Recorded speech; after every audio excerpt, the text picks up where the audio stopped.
Welcome, Pewter Report readers, viewers, and listeners to a brand new edition of the Pewter Report podcast. It is a Wednesday edition of the show, and we are going to preview everything that is taking place between the Tampa Bay Buccaneers and the San Francisco 49ers. Every game of the season is important, especially down the stretch, but this one in particular is a big deal because the Niners are the current 3 seed right now. The Bucs are the 4 seed atop of the NFC South. So as bad as things have been for the Bucs, they are in a situation where they can move up the seedings, not directly, but they can move up the seedings at one point or another. But it is going to take maybe not a Herculean effort, but it's going to take their best game of the season to do it. And we're going to talk about all of that. I'm your host, Matt Matera. Joined with me is the face that runs the place at pewterreport.com.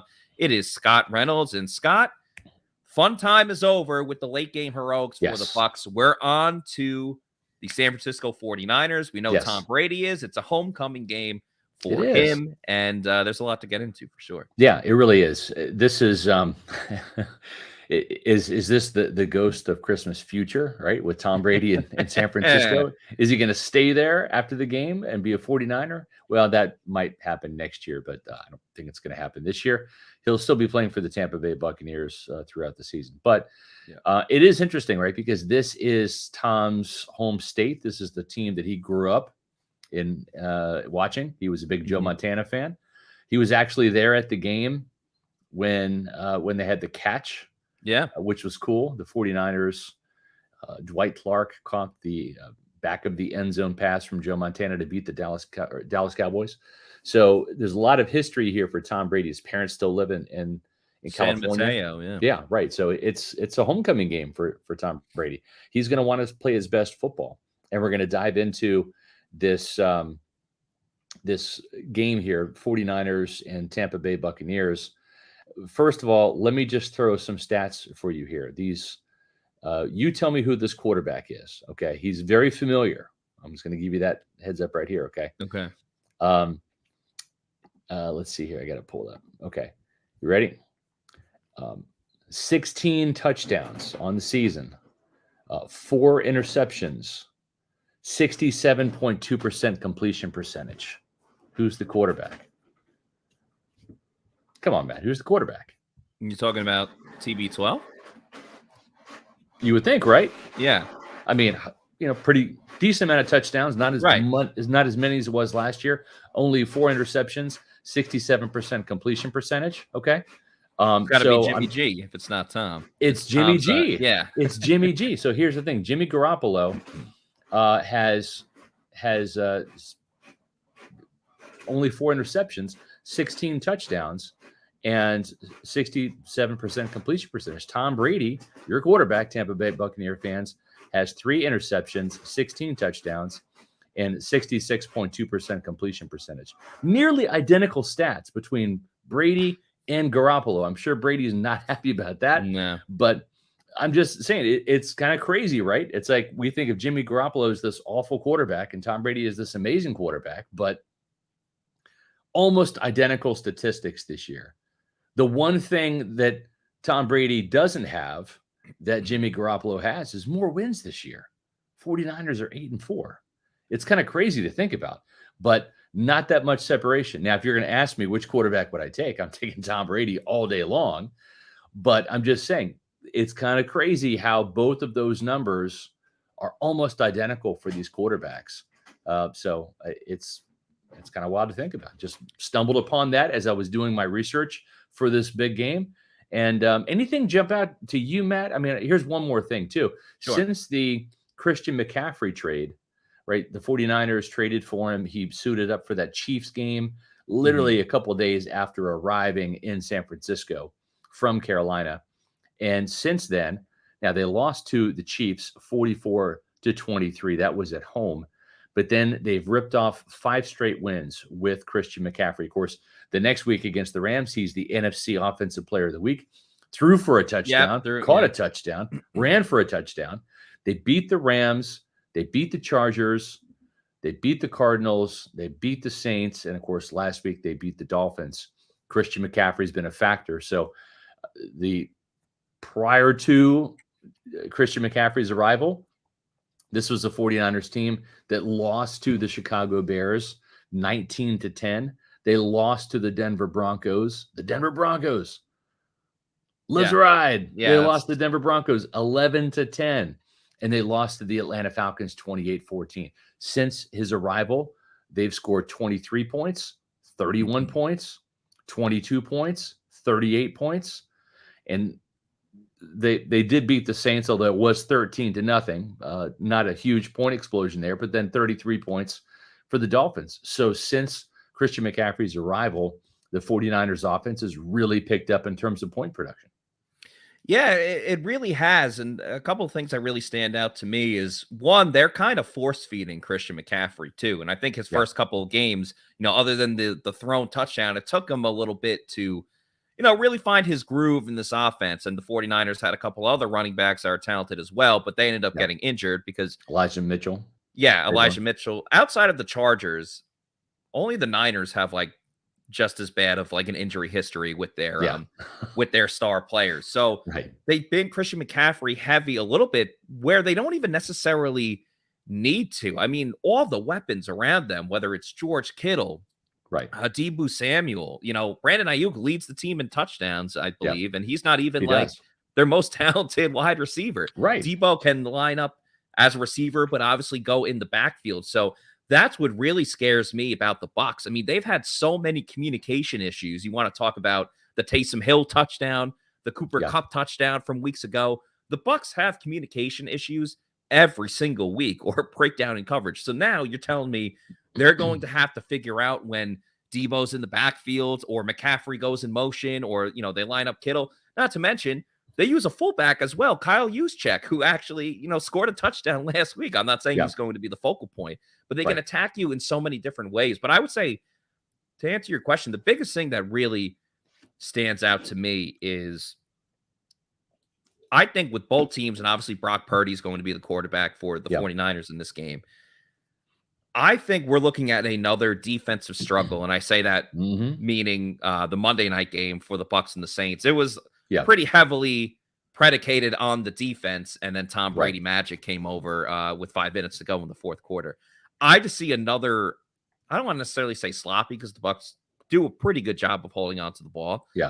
And we'll find out with Brock Purdy, but it's just going to be another grind it out. Let's see who can score 1 or 2 touchdowns, and that's going to be the win, because you don't know what you're going to get with Purdy. But man, this Bucs offense against, Nick Bosa, 14 and a half sacks, Fred Warner, they're very, very talented linebacker. Dre Greenlaw. Dre Greenlaw as well. I mean, they've got a loaded defense, man. They really do, Matt. You're bringing up some good points here. And I know he's a rookie. I know he's a young kid. But if I'm Todd Bowles, I'm thinking about giving Jake Carmada a rest day on Friday's practice. Yeah, because he's going to be busy this weekend. He's going to need that leg on Sunday. I think we're going to see a lot of Jake Carmada, probably more than we want to see. And I could be wrong. I thought Josh Wells was going to get absolutely killed on Sunday, and he did not fare great. But Cameron Jordan did not hit or sack Tom Brady, so that's a win in my opinion. But yeah, I think Jake Carmada is going to get a lot of work out. This is going to be a field position game. Yeah, this is going to be a turnover type game, and the Buccaneers, both of these teams do a pretty good job of protecting the football, right? We read off the interception numbers, only 4 picks for Jimmy G, who's not playing, right? But only 3 interceptions for Tom Brady. So both of these teams throughout this year have done a pretty good job protecting the football. Defensively, both of these teams are good. I shouldn't say that. The Bucs are good. The 49ers are great when it comes to their defense. You look at what they're doing. We'll get into the individual players in a minute here. But right now, San Francisco's got the top scoring defense. The Buccaneers come in at number 5 with 18.3 points per game.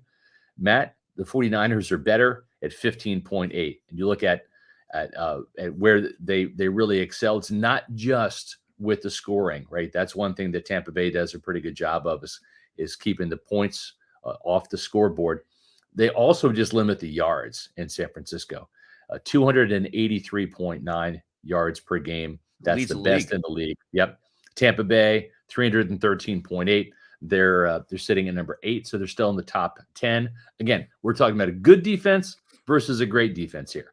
The good defense is in Tampa Bay, the great one's in San Francisco. Then, to the envy of Todd Bowles and the Buccaneers, who is leading this league in run defense, Matt? Who is leading this league in run defense? Yeah. The 49ers. Yeah. 75.6 yards per game. Tampa Bay, they used to hold that spot, but now they've fallen off. They're 18th in the league, 118.4 yards per game. So a big discrepancy there. So if you're Tom Brady and you're playing behind an injury-ravaged offensive line, and I say injury-ravaged because they're missing Tristan Wirfs. He's the only starter they're missing, but he's the most important one. They've got this kind of patchwork offensive line, right? You've got, the backup guard in it at Nick Leverett at left guard. Shaq Mason coming off his worst game in Tampa. I thought he got owned big time Sunday. Gave up a sack, gave up some hits. And then you got Josh Wells in at right tackle. So it's not ideal for Tom Brady. And he's going up against this line. They'd love to be able to run the ball, Matt, but they're not going to be able to run the ball. They just haven't. They're worse in the league at running the ball. It's just like, so I don't think this is the week where they change it. Exactly, as I was going to say. So they're not really good at it. And if they want to try to do it, they shouldn't, because this is a defense that just won't let you do it. So, of course, they're going to try to run on first down, Matt. We know that. They're so predictable. They're going to try to run the ball, but they're not going to have much success to it. And if they do, by golly, they're probably going to have success beating the 49ers. They're going to have to really get creative. And I think this is going to have to be the week where this defense is just got to come up with some takeaways. They've got to, if you can summon up, if you can conjure a pick six, if there's anybody out there that has some, rosary beads or any type of voodoo, witch doctor, any prayers that you can offer up to this defense to, hey, if I can conjure up a pick six, it would be this week. This is the week where I think the Bucs are going to need it. It's going to be a low scoring game. I agree with you, Matt, but they're going to have to take the ball away. And that means getting after Brock Purdy and either hitting him, sack fumbles, which they really haven't done this year, or pick off some of his passes. They're going to have to help this offense out with some short fields, even some points on the board. The 49ers are +4 in the turnover margin this year. The Buccaneers are even at 0. So it's not like one team has a huge advantage here, but for the Buccaneers, for them, if they want to be a great defense, they got to be a little bit more stout against the run, but they got to get the takeaways. That's where that's where they're stuck at being a good defense and not a great defense. Exactly. And the law of averages have to play out where the Bucs have to get, and I'm going to say a meaningful interception, because Mike Edwards had an interception against Cleveland, but it was a Hail Mary at halftime. It wasn't like the Bucs forced anything. It was just a lucky play right there. Mark says no screen passes. I could not agree more. No screens to the running back. None of those stupid swing passes to Chris Godwin that goes for like 3 or 4 yards. They run that continuously. And again, that's why teams are pointing out, hey, they're about to do this. They're about to do that. Talking about going up against Brock Purdy, a rookie quarterback in his first career start.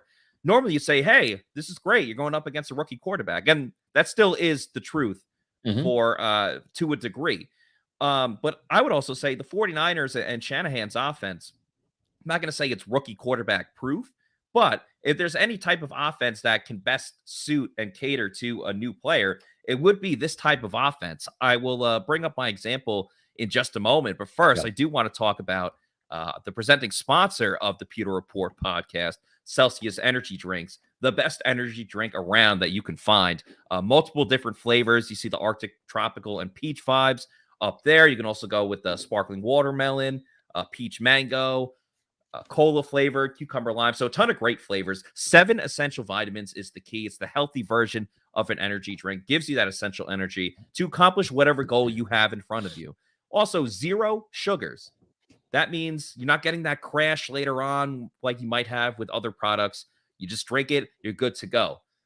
Because the flavors are so awesome, you might want to try a lot out. You want to find out where you can go get them. Just go to the Celsius store locator, put in your address, and you can find out, if they have it at your local Walmart, Target, Bodega, as I like to say. Bodega. And then Bodega.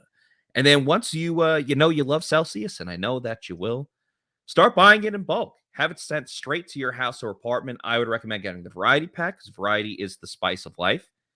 And you can have it set up every 1, 2, or 3 weeks, whenever you want, right at your doorstep. So that's a pretty awesome deal to subscribe and save over at Amazon. Just make sure you're drinking Celsius energy drinks. Hashtag Celsius Live Fit.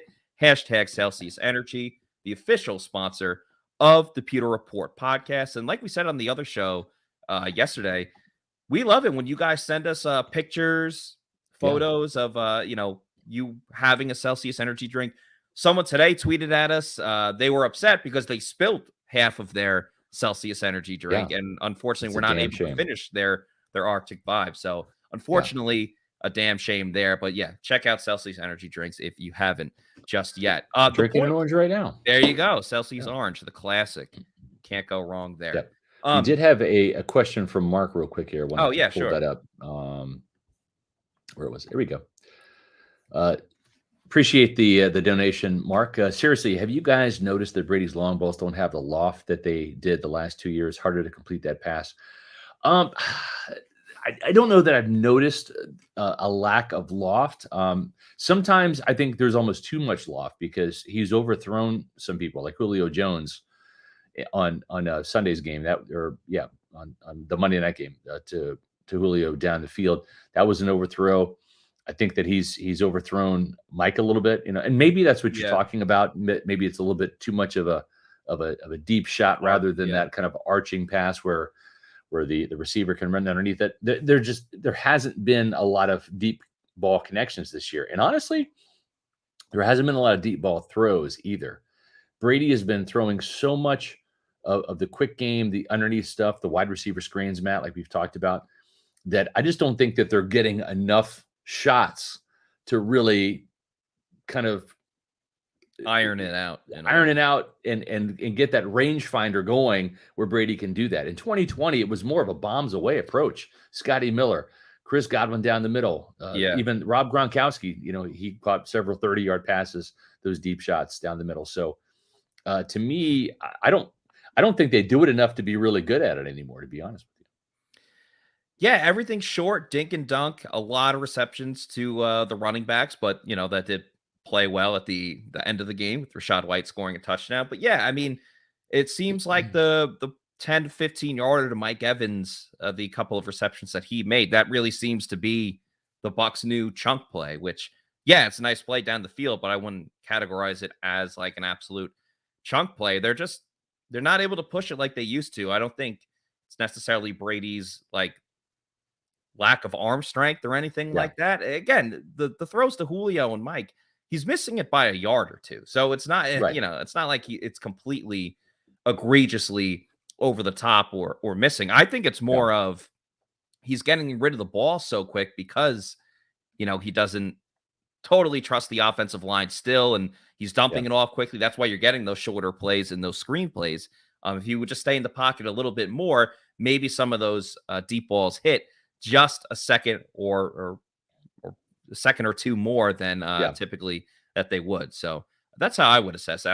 I still think he can come around and start hitting those later on in the season, but it's up to Brady to really trust his offensive line. So the last thing I want to say before we really change subjects here, going back to Purdy, a rookie going into Shanahan's offense.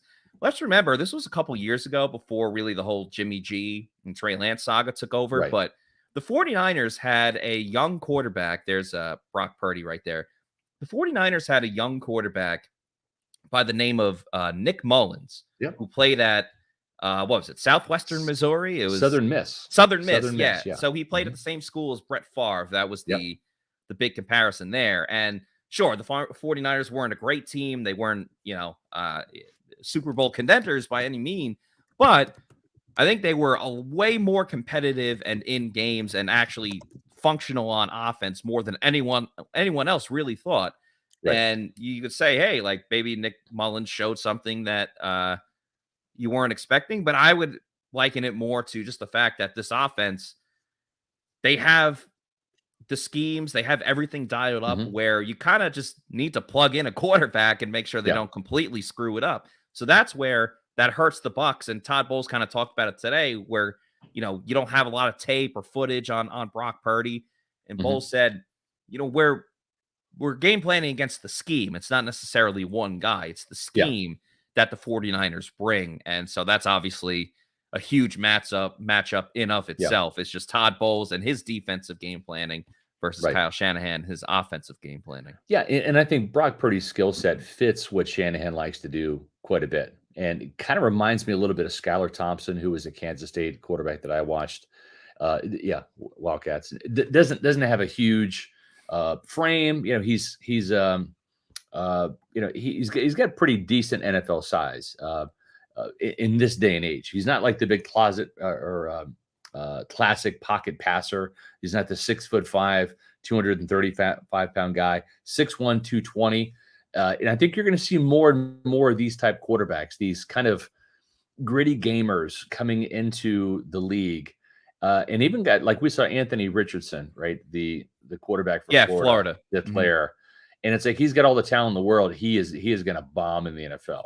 I couldn't believe he was just side tangent here. I could not believe that he declared for the NFL draft, because I was saying the same thing. He can't read defenses. Right. He's going to get eaten There's alive. games he looked awful, and he's like, his athleticism is not going to be enough to do well in the NFL. I was saying, like, I'm surprised he wasn't staying for another year, especially because there's a really good quarterback class this year. And that's why I was happy to see, I was saying, I was hoping that Florida State's quarterback, Jordan Travis, would stay another year, because I mean, he's at best like a 4th round pick in this year's draft, and he stayed. So I'm very happy for Florida but State it's players like that, and we're seeing like Tua Tagovailoa, and we're I'm not saying Skylar Thompson's going to be great. I think he's just a backup, but we'll see how Purdy it is. But it's these type of day 3 guys. You kind of think of, of like the Tom Brady-esque guy who just doesn't have all the great physical tools to wow you, but is smart, tough, good decision maker.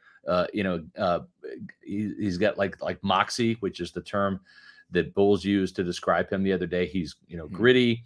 Max Duggan from TCU. Not sure if he's going to be a career backup, or if he's got it to get to the next level.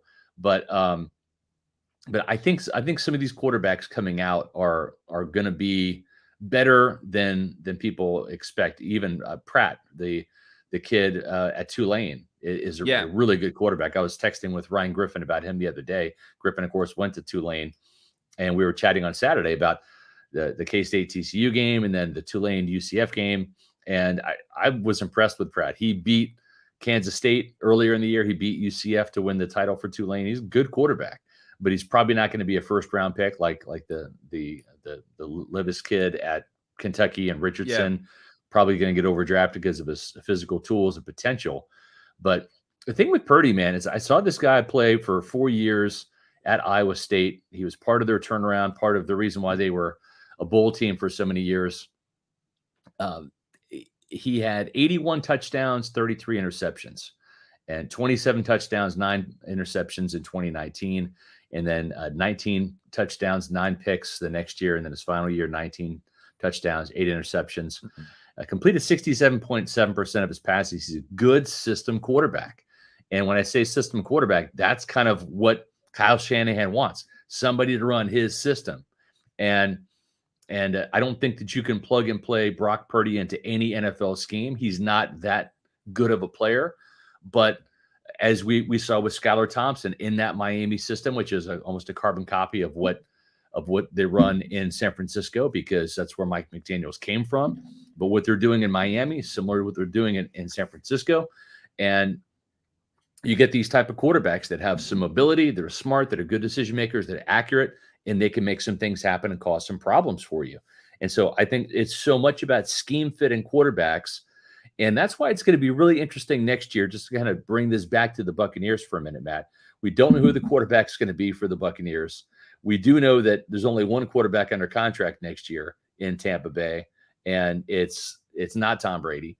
It's not even Blaine Gabbert. It's Kyle Trask. He's the guy that's under contract for the Bucs next year. And we'll see what other quarterbacks will be joining him to compete for that job. But I want to see who the offensive coordinator is going to be next year and what type of offense the Bucs are going to run. It's not going to be Byron Leftwich. I'm telling you that right now. And it will be very interesting to see what type of direction, because remember this Bruce Arians offense, they like those big pocket passers, and if all the way from Andrew Luck in Indianapolis to Carson Palmer to Tom Brady, I think that you're going to see a more mobile quarterback in the future. And, it's going to be interesting. I know we're not done with this year yet, but to see what type of offensive system and what type of quarterback the Bucs are going to have in 2023. Yeah, that's kind of the way the NFL is trending a little bit more. Not necessarily college scheme type of offenses, but a little bit, but definitely more mobile quarterbacks that can escape the pocket or avoid, the pass rush in front of you. And, I'm not saying Tom Brady's getting phased out of the game by any means, Right. but you see Jalen Hurts lighting it up, and obviously he's a dual threat. And I would like to see that for the Bucs. It's just kind of sad, man. Kyle Trask, second round pick, technically third round pick. He was the last pick of the second round. And just, it seems like the jury's already out on him. Yeah. There's not much belief in him. And it's like, oh, well, I guess we can give it to Trask, or we can open up door number 2 and go through the draft or whatever it is and find a new replacement there. But that's future things for the Bucs and Bucs fans and for us to worry about. I'm sure Bucs fans right now want to know a little bit more about this Bucs 49ers matchup. Yep. And I just really want to know how we talked about the 49ers offense a little bit, most notably Brock Purdy, but how are they going to stop everyone else on the Bucs, on the 49ers offense? I mean, yeah, Deebo Samuel, who's going to cover him? Do they put the speedy Jamel Dean on him, and Dean just had a really bad game? right. I mean, are we going to do Devin White against George Kittle? I don't know if I necessarily love that, or Lavonte's coming off a great game, but Todd Bowles was praising them for the way that they played zone and were able to take defenders or receivers off of each other and communicate there. But it's one thing when you have the game plan for one guy and the Bucs couldn't even stop Taysom Hill. It's another when you have to, at the forefront, stop those 3 guys in the passing game. And, oh, by the way, I haven't even mentioned Christian McCaffrey yet. Right. So. Yeah, no, you're right, Matt. It's a multi-pronged approach, and you have a joker, as John Gruden would say. A joker is a guy, a card that can go with any hand, right? You can kind of manipulate him and do whatever. Deebo Samuel's that guy. They have not been using him as much as a running back this year, and I think with good reason, because he's more apt to get beat up and hurt, right? And you want him available, because the best ability in the NFL is availability. So I think as you get closer to the end of the season, you might see more Deebo Samuel getting more touches, whether it is as a running back or it's as a wide receiver. End arounds, he's very dangerous on those the end around and the jet sweep type of plays. But it's interesting from a fantasy standpoint. I think fans are grumbling a little bit because this is a guy that has just 2 rushing touchdowns, and he's got over 500 yards on the ground, but I'm sorry, through the air. But as you mentioned, Brandon Ayuk is the leading receiver. He's got 56 catches to 50 over Deebo Samuel, and he's got 698 yards to 569. So about 130 more yards and 4 more touchdowns. He's been the explosive guy. I like Ayuk coming out of Arizona State. Yeah, he's a speedster guy, very athletic. It's a great 1-2 punch because you have a kind of a workman-like guy that can play all over, and then you just have a guy that can just keep those safeties deep and let Samuel work underneath because of Ayuk's speed. Again, 6 touchdowns for Ayuk, only 2 through the air for Samuel, and then running the ball. The presence and the acquisition of Christian McCaffrey has really allowed Samuel to see more time at wide receiver rather than in the backfield. Samuel only has 207 yards rushing this year. Some of those are end arounds and jet sweeps. He scored on one of those, but he's got 2 rushing touchdowns. So only 4 total touchdowns for Deebo Samuel. A little bit of a disappointment there from a scoring perspective, but I don't think we've seen the best of Deebo Samuel. He's the guy, I think, as we get closer to the postseason, you're going to see more and more of him getting the ball in any way, shape, or form. And McCaffrey has really already made a splash with a couple of touchdowns on the ground and a couple of touchdowns through the air as well. So with him and Samuel and Ayuk, those 3 guys are a problem for the Buccaneers to have to worry about deep intermediate, and then at the line of scrimmage. Oh, and by the way, you mentioned him, right? We got to talk about him. George Kittle, Yeah. still one of the best tight ends in the league. When So if those healthy, three, yeah. if those three weren't a problem enough, right now you've got George Kittle, and he's having a pretty good year, 12.4 yards per catch. He's got 4 touchdowns this season as well. 38 catches, 472 yards, and again, the 4 touchdowns. And we would be remiss to say rookie quarterbacks, right, when under pressure, they're going to be probably looking to check the ball down. And you've got Christian McCaffrey to check the ball down to. You're going to have Deebo Samuel and George Kittle kind of, in that short to intermediate range to get rid of the ball to. Those are some pretty great check down options, right? If you're a young quarterback and you're getting pressured by Todd Bowles' defense, who's the best check down option? Is it George Kittle, running the little hook route? Is it the curl route by Deebo Samuel? Is it the flare route and the flat to Christian McCaffrey?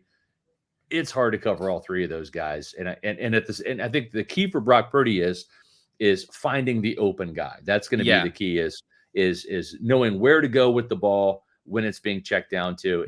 And my hope is for the Buccaneers, they get enough pressure on Purdy that he throws to the covered guy, and one of these Buccaneers can maybe come up with an interception. That I think is what Todd Bowles is hoping for. Maybe a little overthrow here or there. And on top of that, with all the weapons that the 49ers have, they're really balanced in the passing game too. I mean, Ayuk leads the way, 698 receiving yards, but then it's Samuel, 569, Kittle, 472. Let's not forget about Juwan Jennings too. I mean, he only has 303 receiving yards, but I loved him at Tennessee. He's a tough dude, man. He's a guy that he's on a great team, so he's not going to get the same spotlight and shine that he would maybe if he was on another team. But this is as balanced of a passing attack as it was, I don't know, for the Bucs the last 2 seasons with Mike Evans and Chris Godwin and AB and Gronk. So definitely a similar blueprint to that. It's very different. And again, we do have to factor in that Brock Purdy's the quarterback, but the weapons you mentioned, it almost kind of reminds me. And you mentioned that, like, the checkdowns, so he's going to have to go to one of them early.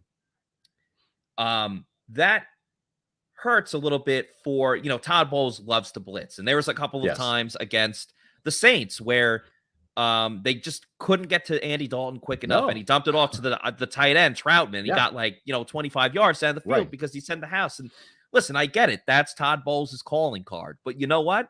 Let's remember I understand it was 2 years ago, but I think it kind of holds a little relevancy to this in terms of the weapons of the offense. Like the Kansas City Chiefs in that Super Bowl, Bowles didn't blitz a lot, and he relied on Shaq and JPP, and neither of them are in this game, but he relied on not sending the house and actually covering these guys. And I think if the Bucs trust their front four, which I don't really, getting after the quarterback, I don't know if the Bucs can afford to just keep sending Devin White or send Lavonte David on a play and allow Brock Purdy to have that out route, which naturally comes with the blitz most of the time. I think it's a big ask, but if you just keep sending the house, which Todd Bowles likes to do, I think Purdy's going to find Kittle. He's going to find McCaffrey. So, I mean, do you trust Joe Tryon-Shoyinka to get after Purdy? I don't necessarily think so. Vita leads the team in sacks, but he's playing with a foot injury and And you know what? This is a game too, because the 49ers like to run the ball, right? This is going to be more of a game where it's like the Cleveland Browns. And I will say this, I think the defensive linemen have played really well the last 2 weeks for the Buccaneers, right? I think Carl Nassib has been phenomenal the last 2 weeks. And I know he's an outside linebacker, but I'm including him in the defensive line because they're on the line of scrimmage. This is the game where if I'm Todd Bowles, I'm starting Carl Nassib and Anthony Nelson, and I'm using Joe Tryon-Shoyinka, who's not that good against the run. They're going to situationally, I would use him as a designated pass rusher. I would use him creatively. I might even use him inside. Right, we saw Vita Vea at the linebacker level, right, and be used in a fashion for Lavonte David to come home and get a sack against the Saints, right? I would like to see Joe Tryon-Shoyinka used as a chess piece in this game rather than as an outside linebacker, because the 49ers like to do so many bootlegs and so many waggles with their quarterbacks. That's a staple of the Shanahan offense. That Joe Tryon-Shoyinka, it's like see ball, get ball. He's like a dog. He's like a puppy, right? Sees the ball, he gets the ball. Instead of doing his job and maintaining setting the edge and rushing straight up the field, Anthony Nelson's really good at containing quarterbacks with bootlegs. He doesn't fall for it. He's a smart player. Carl Nassib's the same way. If I'm the Buccaneers, I'm using Joe Tryon-Shoyinka in a different type of role this week rather than just having come off the edge, because Mike McGlinchey is a pretty good offensive tackle. Tristan Williams is an even better one. And so this is going to be kind of a physical, tough guy game. And I think Joe Tryon-Shoyinka is more of an athlete than he is a tough guy at this stage of the game. So I'm starting Nelson and Anthony and Anthony Nelson and Carl Nassib. Those are my outside linebackers. I'm using JTS and I'm using Jannard Avery situationally in obvious passing situations to bring some speed off the edge. Don't know if it's going to happen, but that's how I would game plan for the 49ers, because Trent Williams will beat the hell out of Joe Tryon-Shoyinka. He'll beat the hell out of Anthony Nelson, but I think Nelson's more stout and he's better against the run at this stage. Yeah, and same with Nassib as well. That's a very interesting pivot that obviously we haven't seen yet this season. But yeah, JTS, he got hurt on the end around that the Browns scored their touchdown early on in the game. Exactly right, man. Against the Browns two weeks ago. Wow, it feels like a long time ago. It's just 2 weeks. But yeah, so if you can't stay in your gaps, especially with a team like the 49ers where you extremely have to be gap oriented, that would be an adjustment that Tampa Bay could make. I do like Jannard Avery in that, 11 to 12 snap range, getting after the quarterback. He had a nice hit on Andy Dalton. He did, last week. So I would like to see him in that role. Another thing, I was going to say, and also too, this is really going to have to be if Winfield can get back on the field and play. Sure, you blitz Winfield, you blitz Neal like they did against the Cleveland Browns, and really just you blitz Lavonte David, you blitz Devin White, you do what you can to get the ball out of Brock Purdy's hands quickly and hit him and make him feel uncomfortable right from the get-go. I think this is the, I love that Lavonte David sack, that pressure package. That was the third play of the game. Hell, Lavonte David started the game with 3 straight tackles, right? Tackle on first down, tackle on second down, and the tackle for a sack here on Andy Dalton. And I think that's the type of thing that Todd Bowles has to come out and do, not play soft zone right off the bat, be aggressive, try to set the tone, hit this kid and make him really think about it right from the get-go. And sometimes we've seen Bowles get aggressive, and he was more aggressive against Dalton than I expected him to be right off the bat. Sometimes we've seen him kind of lay off a little bit and try to play coverage. And I don't think that's worked out too well. I think he's trying to manufacture some interceptions by dropping more people in coverage, creating some tighter windows for quarterbacks to throw to. This is a young quarterback. I think you get after him with pressure and then play more man coverage and hope that Carlton Davis and Jamel Dean have better games. Yeah, there's so many things that Brock Purdy hasn't seen. So why not throw everything possible that you can at him? Let's change it up here a little bit. I want to talk about our favorite beer, the official beer of PewterReport.com. That, of course, is Pirate Republic. They're based out of Nassau, Bahamas, but now invading Florida just in time for football season and the holiday season. Beer brings people together to celebrate life, and that's celebrating life in the spirit of the original Pirate Code, which is a sense of belonging. There's 3 beers I'm going to be talking about. The first is the Long John Pilsner. That's in the red can. It's the perfect beer for tailgating or having fun at the beach, specifically in the Florida sun. You could tailgate anywhere, but can't go to the beach everywhere. Then you have the Take No Quarter IPA. That's in the green. That is the best IPA that you'll drink. And there's people out there that aren't huge IPA fans. I know I don't really love IPAs, but I love it. These are the exception to the rule. And they also have 7.2% of alcohol in their drinks. So you'll feel it too, man. All you need is one. Yeah, exactly. One can do the trick. And last but certainly not least, drop an orange in the golden haze of piracy Belgian wit beer and enjoy that pirate life. That's in the gold can, of course.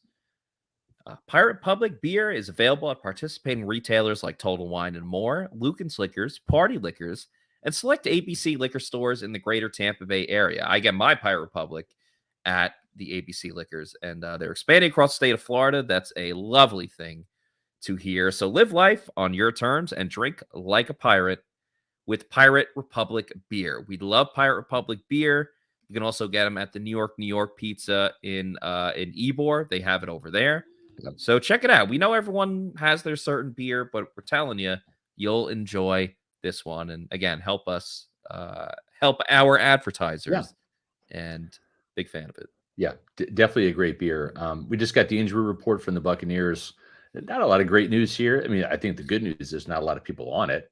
Cam Brate returned to practice with a full participation. He was sick, missed the last game. I don't know that they missed him terribly. Cade did a really good job for the Buccaneers, I thought. Mike Edwards and Antoine Winfield, those are the guys that we're keeping an eye on. Edwards with a hamstring injury did not participate. Neither did Winfield with an ankle. Tristan Wirfs obviously did not participate. He's not expected to play. He's got the ankle and knee injury. Sean Murphy-Bunting was limited with a quad injury. Vita was limited with a foot and shoulder injury.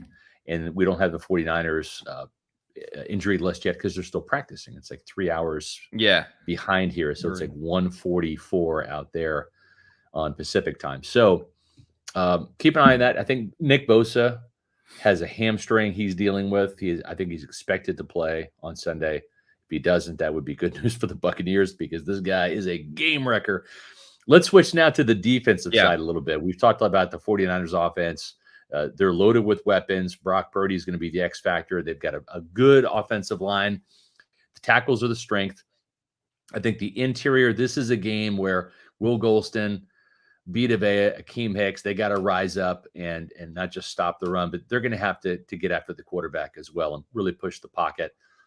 That's going to be the soft underbelly of the 49ers is their interior offensive line. It's not bad, but it's not great. So the Buccaneers, Vita is going to have a big game against the run and against the pass. But the defensive side, we talked about just how good, statistically speaking, the 49ers are, Matt. Tops in the league in scoring defense, tops in the league in run defense, tops in the league in total defense. They just do a really good job of that. The one guy that really gets after the quarterback and gets the lion's share of the sacks, that is Nick Bosa. Surprise, surprise. He's got 14 and a half sacks this year. He really is, I think, a defensive player of the year candidate. I think that he's probably might even be the leader of the pack right now with so many sacks. It's just impactful. He was the NFC Defensive Player of the Week. He had 3 sacks against the Dolphins last week, so he's coming in hot. And he's going to be a problem for Donovan Smith, for Josh Wells. They might move him around and give him some matchups. Charles Omenihu, the other defensive end. Yeah, 4 sacks. 4 sacks. Yeah, he's a player I like coming out of Texas. They have a couple other guys, Samson Ubukum, 3.5 sacks, and Drake Jackson, the rookie out of USC, with 3 sacks. These guys can get after the quarterback as well. The one thing about Drake Jackson, he's got long arms, kind of like a younger version of Jason Pierre-Paul. He's kind of a wiry guy. But like JPP, the thing that sticks out on tape about Drake Jackson is 5 pass breakups. For a guy that's a situational player to come in and get 3 sacks and have 5 pass breakups, he's done a really good job of affecting the passing game, not just getting to the quarterback and getting him on the ground, but also those pass breakups. You mentioned, Matt, the linebacker play. And I'm telling you right now, they have a 1-2 punch that the Buccaneers like to crow about Lavonte David and Devin White. These guys, Dre Greenlaw, who actually leads the team in tackles with 88, and Fred Warner with 84. This is a 1-2 punch that can shut down the run and cover. Yeah, that's why it speaks to why they lead the league in not just yards, but rushing yards as well. And don't let the numbers fool you. Going back to Bosa real quick, then I'll talk about Warner. But like Bosa leads the way with 14.5, and then Omenihu is next with 4. But they have a lot of guys that have registered a sack this season. So sure, Bosa gets the lion's share. He is the workhorse for this team. But even if the Bucs, they're not going to shut him down. But even if the Bucs are somewhat able to neutralize Bosa, that does not mean by any stretch of the imagination that they can just say, all right, we're good to go. We can relax now because we stopped Bosa, because they have a lot of other guys coming. But yeah, I mean, as you said, Scott, the Bucs have been talking about for a couple of years now. Lavonte David, Devin White, best linebacker duo in the NFL. And, we've seen the faults with Devin this year, and we've seen just Lavonte not being as explosive as he once was at this team. But this combo here, I mean, Warner, I'm just a big fan of just the fact that he can do literally everything. Like, it doesn't matter. Nothing fools him, and we talked a lot about smart player. Like we talked about Demario Davis last week about Tom Brady versus Davis, wily veteran, can do everything. Then he had an interception in the game. He allowed the touchdown late. But, Tom Brady has been susceptible. He doesn't turn the ball over much, but he does seem to continuously, when he throws interceptions, it's those throws over the middle, which seem to be throws. Right at midfield too. So that's right in Greenlaw and Warner's wheelhouse there. Yep. There's really not much of a crack in the armor really anywhere in this 49ers defense. I mean, it's not a surprise that they shut out the Saints 2 weeks ago. And sure, the Saints were able to move the ball down the field and they just couldn't execute in the red zone. Well, it sounds like the Bucs, right? That's all they've done this whole season, but it's going to be uphill sledding for this game against this defense.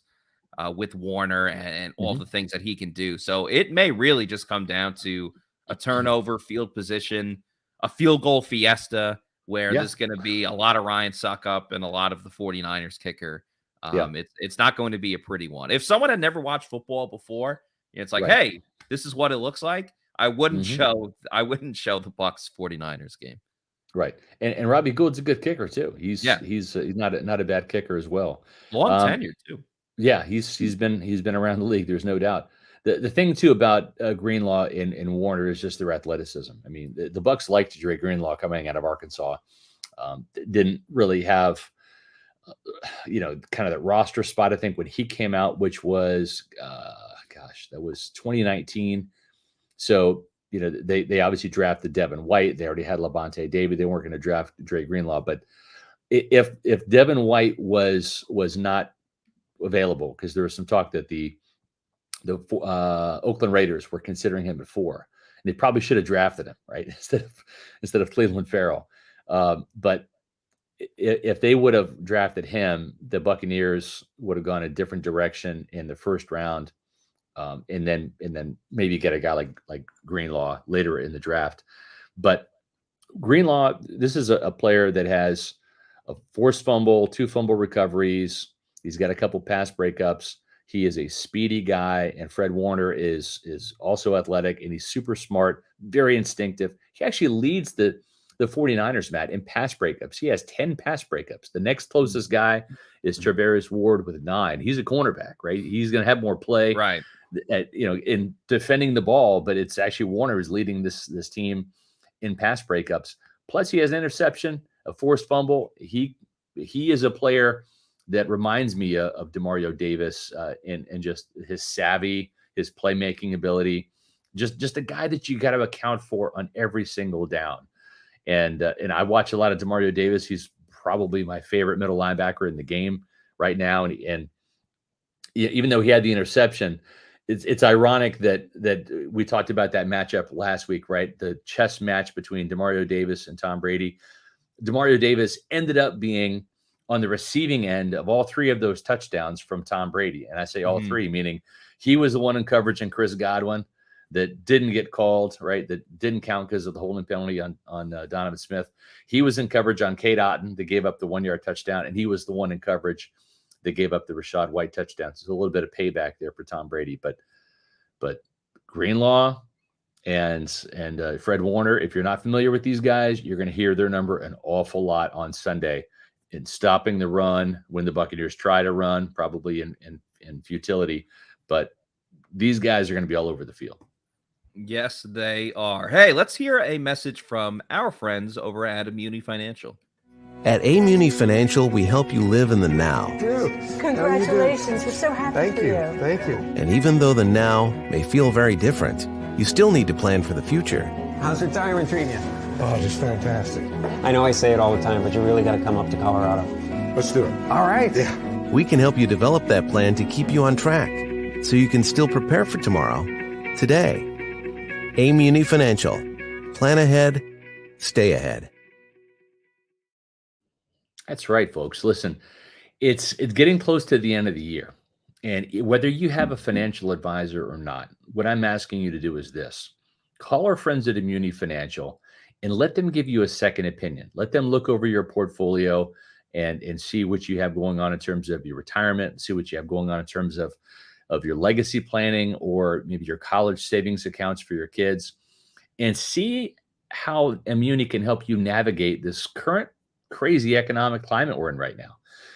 Maybe they're the better option, but you don't know until you call them. So do what I did. Call Immuni Financial, 1-800-868-6864. I've got most of my financial assets with Immuni Financial, and encourage you to give them a call. They support Pewter Report, and we ask that you help support our advertising partners like Immuni Financial. You can visit them on the web at immuni.com, whether it's brokerage services, legacy planning, advisory services, retirement accounts, college savings accounts, or insurance. They have 40 years of experience in the game. They can help you in the state of Florida. They can help you across the country. They can help you plan ahead and stay ahead. Immuni Financial, 1-800-868-6864, or visit immuni.com. Tell them Pewter Report sent you. And please, if you can, do us a favor. And if you're not already following us on our social media or subscribing to us, please do. Our Twitter, Instagram, and Facebook handles are all at Pewter Report. And our YouTube channel is Pewter Report TV. We obviously have the podcast here 4 times a week.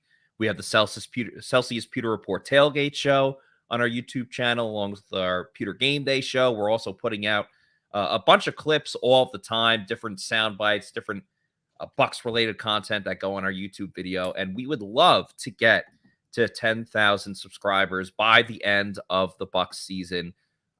We're almost there. We're pretty close to 8,000. And so we would absolutely love to get there. Actually, 9,800. We're close to 9,800. Sorry. Yeah, that's what I meant. I don't know. I know that's what you meant. Yeah, very close to that. Would absolutely love if you guys could help us out there. Yes. It's absolutely free. It helps us with our algorithm, but it's completely free. You just hit subscribe. You get a heads up when we have new content out or when we go live like we do for all of the podcasts. So would really appreciate it if you guys could help us out with that, because we love the Pewter people. We love doing this, and it's always a fun time. We also love super chats. Yeah, if you super chat us, we will make sure you get to cut the line, essentially. It's a fast pass. That's right. We will make sure we put your comment up and talk about it. Salty Buccaneer, appreciate the $4.99 super chat. Thank you. So, SR, with the 49ers defense getting to face off versus Byron's run and screen offense, do we get to press now or Sunday? I would say start now. I would recommend getting the Pirate Republic Long John Pilsner. Yeah, responsibly, of course. Of course, yes. And the Golden Haze of Piracy. These are 2 great companions for your depression when it comes to watching the Bucs offense. So drink responsibly, but start now. Buy some of these and just start preparing for the misery that you're going to see. Like I said, Jake Camarda is going to be a one tired hombre. He's going to win. If the Bucs win, he's probably going to win Special Teams Player of the Week. Yeah. There's a good chance of that. I agree. The Buccaneers are averaging just over 18 points per game right now. It keeps dropping as the Bucs just score 17. But I think Tampa Bay is going to be lucky to score 17 points on offense. If they get a punt return for a touchdown from the new punt returner, who I know who it is, but I'm not at liberty to say. They're auditioning at the moment. They are. I know who it's going to be. Yeah, I know who it's going to be. I can't say because I was told I can't say. But you're going to find out on Saturday. How about that? Okay. There you go. If you're a smart, savvy Pewter Report fan, you'll know what that means. You'll find out on Saturday. That's what I'm going to tell you. And but whether it's a punt return for a touchdown, a pick six, a scoop and score, whatever. I think the Bucs offense is going to need some help this week. I don't think they're going to score 17 points. And it's going to be tough for the Buccaneers with all those weapons, for this Buccaneer defense to contain everybody, right? It's going to be tough. I think the Buccaneers are going to win. I don't know. I've been awful with my picks this year. Yeah, I think I'm like 4 in however many games they play. I will say this. When I picked the Rams to beat the Bucs and when I picked the Saints to beat the Bucs, it looked really good until like the last 10 seconds of the game for either one of those. So it's not like I've been crazy bad. Right. But my overall record has not been great. So my apologies to anyone who thinks that I'm jinxing this team by picking them. No, you're just you're calling it how you see it, you know. Yeah. Will Butler, thank you. William Butler. Thank you for the $4.99 super chat. So, no way Tom comes back next year? Question mark. We talked didn't about think this so. a little bit on yesterday's show. I still don't think he's coming back. It would have to take a huge turnaround in this final stretch of the season. But, you know, Byron Leftwich isn't going to be back. There's going to be other opportunities for Tom Brady, both in the NFL and outside of the NFL. I do think he plays next season. Maybe not as many opportunities as we all think. Right. I still am of the thought process that he's going to go to the 49ers and ride off into the sunset with his childhood team. But that's just me. I could be wrong. Yeah. The other thing too is Tom's parents are getting older, and you know, while he would love to stay on the East Coast with his kids and all that, there is something to be said for him maybe spending a season out there on the West Coast and being closer to them as they, you know, get in the twilight years. So I wouldn't rule out the 49ers. It would be like a 1-year kind of thing, and I don't know. We'll see. I'm not ruling him out for returning. I don't think it's going to happen, but the only way it would happen is if he and Todd Bowles agree on who the next offensive coordinator is going to be. If Tom has some input, if Tom likes the decision, and I know who I would hire. I don't know if the Buccaneers would go for this, if they've thought about it. Todd Monken, the Georgia offensive coordinator. The return of Todd Monken. I would love to see that because Todd Monken has experience in the NFL. He is a no bullshit coach. He will hold players accountable. He is intense. He is aggressive. He will run the ball when and provide a balanced offense like Todd Bowles will want and like Tom Brady will want. Tom Brady does not want to lead the league in pass attempts, people. He does not at all. Tom wants an offense that is going to run the ball and help him out. If you look back at most of his years with the Patriots, in many of those Super Bowl seasons, they had a top 10 running game to complement him. They did. And so I think that would be the only way Brady comes back is if he signs on for the offensive coordinator. The Bowles and he are in agreement. And it's not going to be Sean Payton because the Saints still owe his rights. Yeah. The compensation. They're not going to trade Sean Payton in the division and do that. But yeah, Todd Monken would be my choice. I would go get him.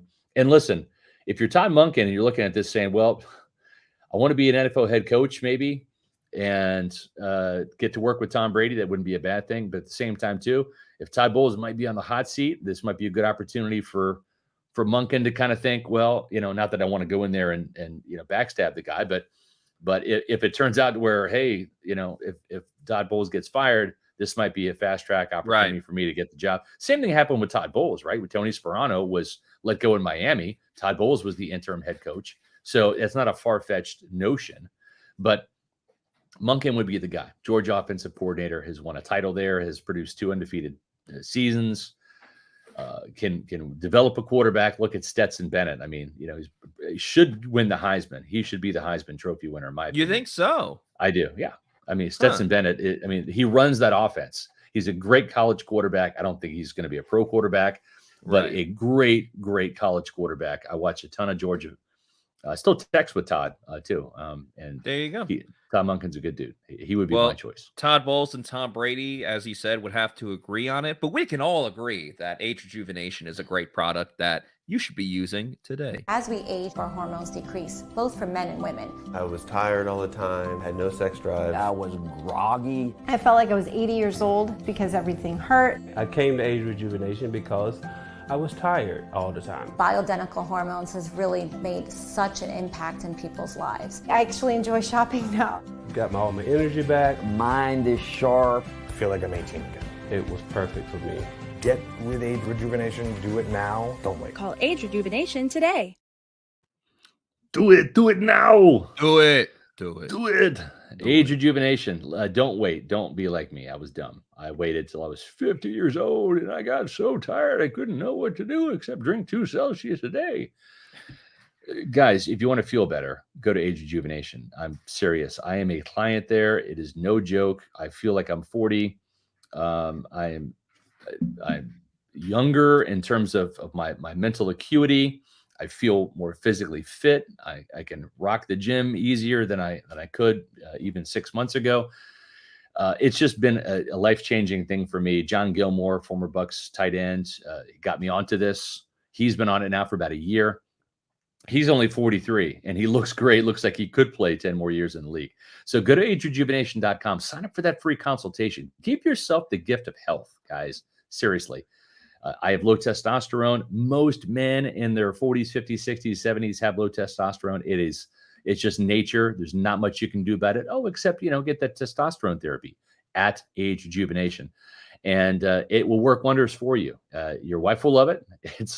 It's good. I highly recommend it. Should have done it years ago. They have 5 Tampa Bay area locations to serve you. Lose weight, feel great. Go to Age Rejuvenation. Yes, please do. And before we wrap up the show, Scott, there's one more thing that I just want to talk about. And okay. I was looking at the lines, the spreads of this game, and the last I checked, and remember, we're only here on Wednesday, so the lines, the numbers will move between now and at 4:25 when the game kicks off. But when I last saw, the Bucs were a 3.5-point underdog to the 49ers, despite a rookie quarterback. But the thing that really took my fascination was the over-under is at 37. Wow. Which is it's low, man. For the NFL is extremely under. Low. And the Bucs are the best in the business at hitting the under.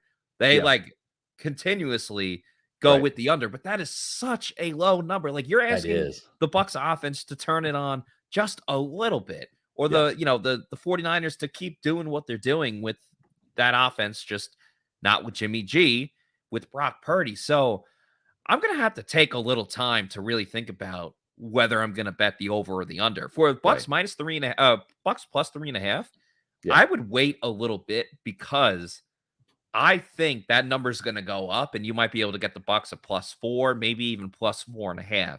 So if you're interested in taking the Bucs, I would definitely consider waiting a couple of days for that. Or if you're just impulsive and you want to do it right now, that's totally cool. And of course, if you're going to bet on this game, go ahead and do it over at mybookie.ag. Isn't that right, Scott? That's right.